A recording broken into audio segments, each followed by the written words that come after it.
Death rehearsal. You sweep them away as with a flood.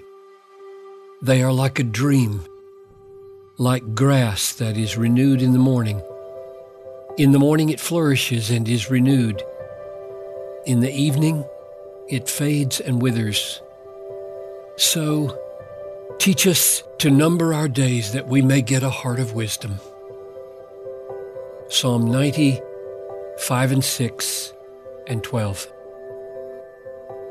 For me, the end of a year is like the end of my life, and 11:59 p.m. on December 31 is like the moment of my death. The 365 days of the year are like a miniature lifetime, and these final hours are like the last days in the hospital after the doctor has told me that the end is very near. And in these last hours, the lifetime of this year passes before my eyes, and I face the inevitable question, did I live it well? Will Jesus Christ, the righteous judge, say, "Well done, good and faithful servant"? Matthew 25:21.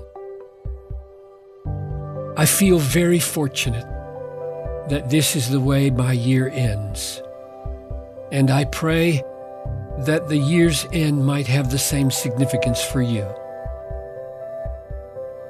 The reason I feel fortunate is that it is a great advantage to have a trial run at my own dying. It is a great benefit to rehearse once a year in preparation for the last scene of your life.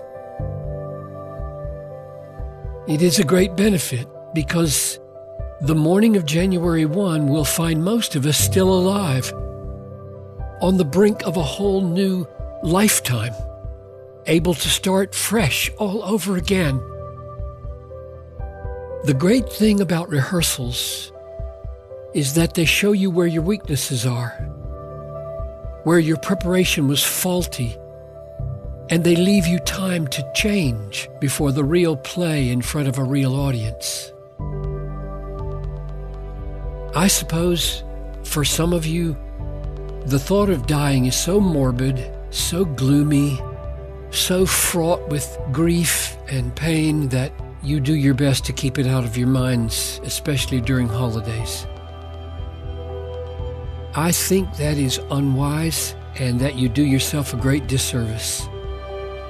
I have found that there are few things more revolutionizing for my life than a periodic pondering of my own death.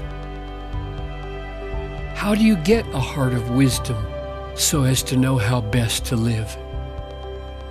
The psalmist answers, "You sweep them away as with a flood. They are like a dream, like grass that is renewed in the morning. In the morning it flourishes and is renewed. In the evening it fades and withers. So teach us to number our days, that we may get a heart of wisdom." Psalm 95 and 6 and 12. Numbering your days simply means remembering that your life is short and your dying will be soon. Great wisdom, great life-revolutionizing wisdom comes from periodically pondering these things. The criterion of success that Paul used to measure his life was whether he had kept the faith. I have fought the good fight. I have finished the race.